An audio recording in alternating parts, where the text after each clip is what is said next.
Good morning, beloveds. It's kind of an odd day. It's December 8th, and I heard on the news this morning on the radio that Chuck Yeager died today, which is something. He was the first man to break the sound barrier, or he was the first person to break the sound barrier. He was also an astronaut. And today's also the 40th anniversary of the death of John Lennon. So it's just like... And then when I clicked in to do this, I saw an update from my cousin who has COVID. Actually, she and her husband both have it. And he's a respiratory therapist, and she was a nurse. I believe she was a respiratory therapist as well, but she was a nurse. She's been retired for a while due to health conditions, and so they ended up having to call the EMT last night. Well, it sounds like they did it to reassure him because she didn't go to the hospital. But then she admitted she had a bad night. So whatever else I do in the reading, that's where I'm at today. And that when stuff is going on, it always informs how I read that. So I was like, I'll just tell you what's going on first. So then when I get into Ernest Holmes, you may see how that informs what I read. And that's one of the things that you want to be aware of when you are reading, well, anything really. When you're reading sacred texts, or when you're reading science of mind or new thought or metaphysical, whatever you want to call it.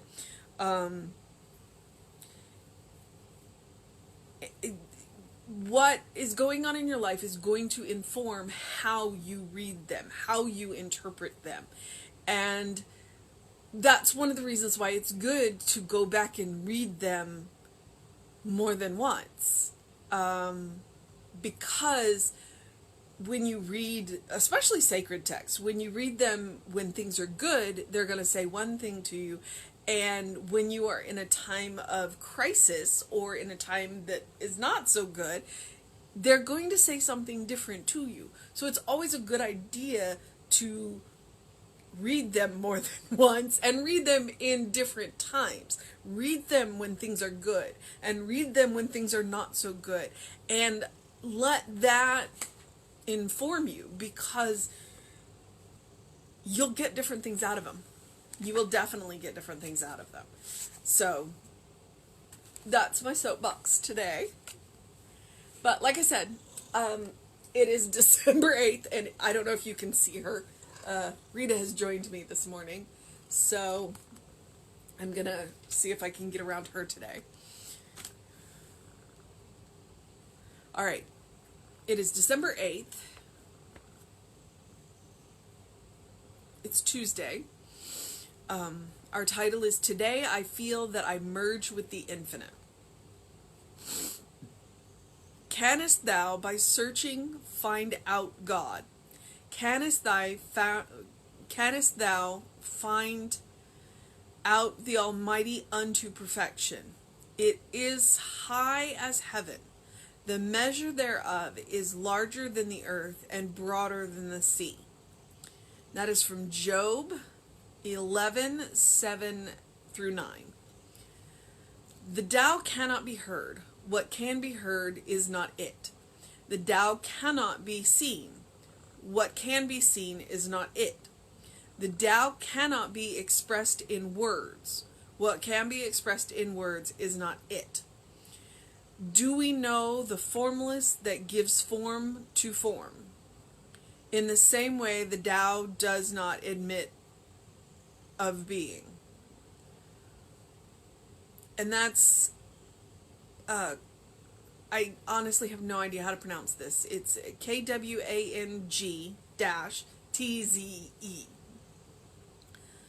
Okay, and then the last one is, because there's 3 today, realize that thou art that, Brahma, which is the cessation of all differentiation. which never changes its nature and is unmoved as a waveless ocean, which never changes its nature and is let me try that one again. My apologies. Realize that thou art that, Brahma, which is the cessation of all differentiation, which never changes its nature and is as unmoved as a waveless ocean, eternally unconditioned and undivided. And that's Raja Yoga. Okay. We're in for it today. Job asks us if we can find God by searching. He means that since God is everywhere and since the subtle essence of the infinite is invisible, we do not have to search out the divine, but rather we should recognize it as the center of all life. That which we see is merely a reflection of this invisible presence. The spirit itself cannot be seen, but it is felt, just as we do not see God, but we feel the divine in everything. The Creator is revealed in its creation. The formless gives rise to the formed. We should consciously unite ourselves with this invisible essence that pervades everything. That which our lesson says is eternally unconditioned and undivided. To do this is to find wholeness. Today, I feel that I merge with the infinite. While there seems to be a beginning and an end to each particular experience, there is neither beginning nor end to myself. My real spirit is omnipresent in God, secure in good, and perfect in divine being.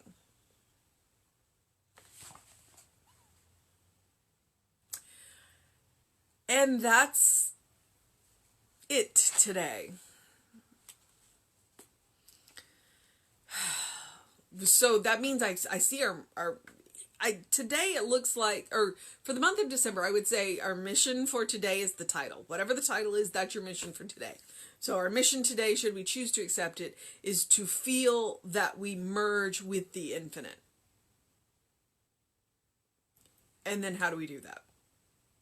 That is the question.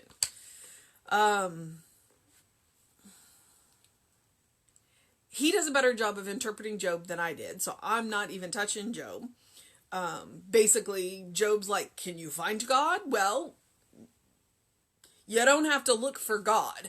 It's like, I've seen that old joke of when the missionaries knock on your door and it says, have you found Jesus? And it's like, well, dude, it was your day to watch him. Why did you lose him? Or there's another one where it's a cartoon and Jesus is hiding behind a curtain. It's like, Jesus isn't lost. God isn't lost. You aren't lost. You are exactly where you are exactly in the midst of spirit right now, all the time anyway. You don't have to look for it, but you do have to feel it. And that's what he's getting at. It's like God is all around you. Spirit is all around you. Everything you see, feel, touch, with your five senses, that's all spirit. Are you willing to feel the divine in everything around you? Because honest to God, some things it's easier not to. It's like, I am doing this. I don't want to feel the divine in this, because if I feel the divine in this, I won't do it because it will make me feel this way and I don't want to. And that is a choice. And that can go for doing something that you know you should do, but you don't want to feel that way, or doing something you know you shouldn't do because you don't want to feel that way. And I'm not going to be any more explicit than that. Because the Tao does, it's the same thing. What can be heard is not it. What the Tao cannot be heard. The Tao cannot be heard because what's heard is not it.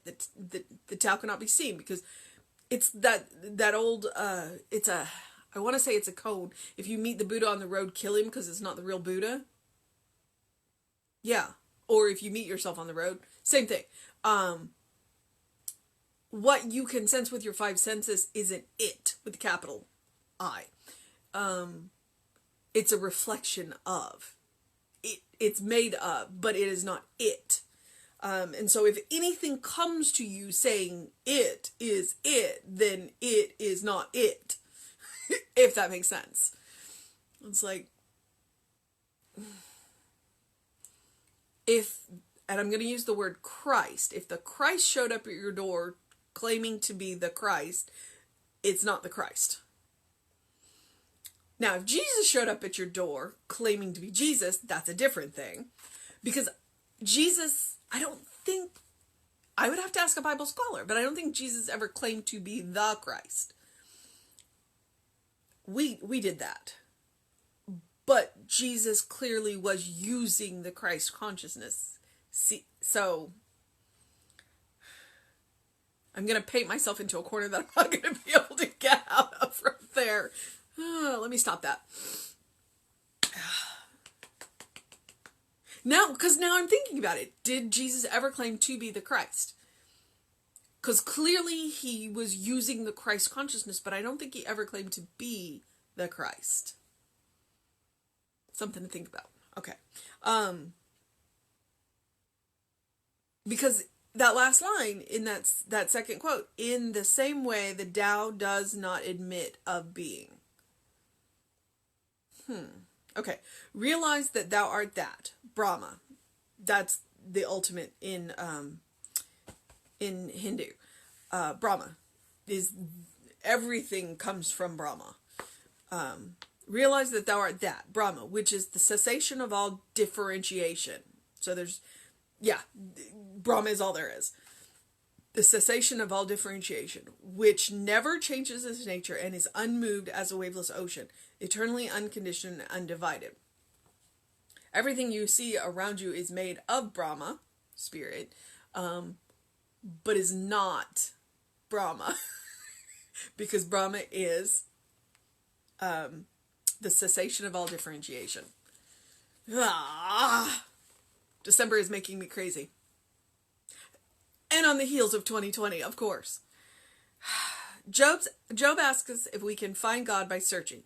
He means that since God is everywhere and since the subtle essence of the infinite is invisible, we do not have to search out the divine, but rather we should recognize it as the center of all life. Okay? That which we see is merely a reflection of this indivisible presence. So everything is this presence. Everything is spirit. Everything is good. Everything is God. The spirit itself cannot be seen, but it is felt. So we come back to, everything we see around us is a reflection of the divine, because it's made from the divine, but it is not the divine, because the divine is whole and so beyond us that all we can see is the reflections, but we can feel it. So I'm going to ask you again, because I asked you that a minute ago. If everything that you looked at and everything that you interacted with and everyone you interacted with, if you treated them as divine, would that change the way you interacted with them? Would that change how you used things, how you did things, how you interacted with people?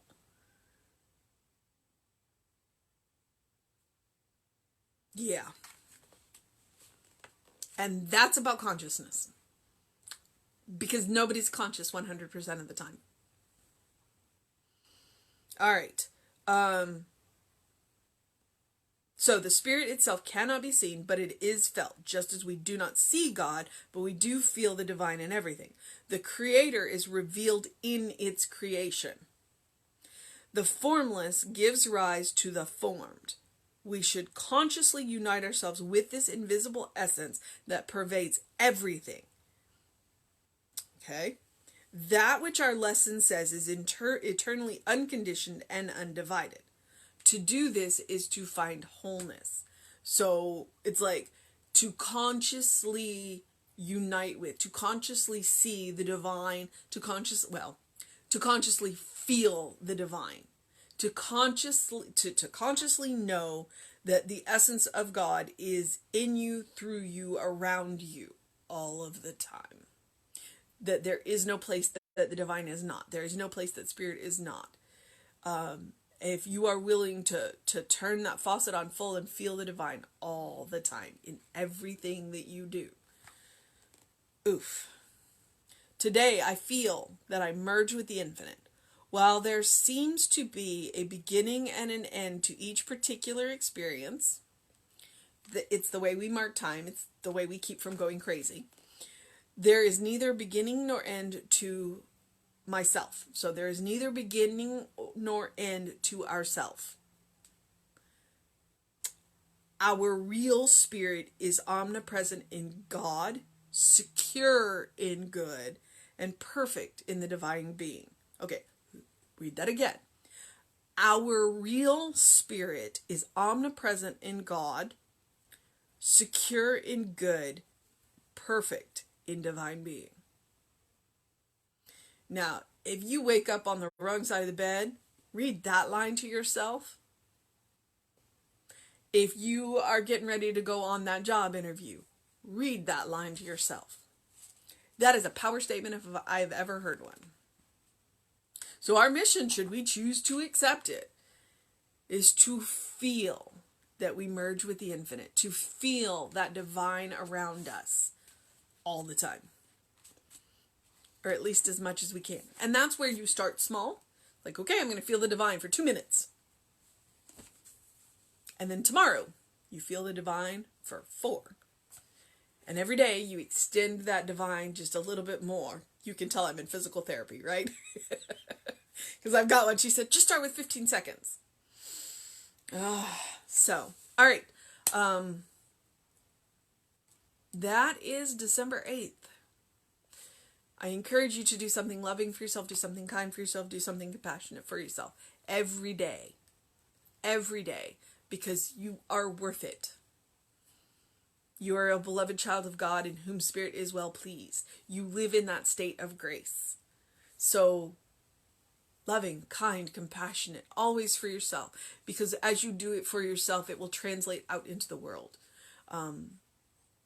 You deserve that loving, kind compassion. And the more loving, kind, and compassionate you are to yourself, the more you will have for everyone else. Yeah. So, do something to engage your mind and your body today. And please open the windows of your soul. Allow that breath of heaven to remind you that you do live in heaven now. You are a beloved godling. And you don't have to search for the divine because the divine is always around you. It is up to you to open up and feel it, though. All right. I'm going to move into the process of my day. I'm going to remind you that Reverend David will be on with you around 5 p.m. today. I will be back with you at 9 a.m. tomorrow. And do what you need to do to make it a wonderful day. Best that you can. All right, beloveds, have a wonderful day.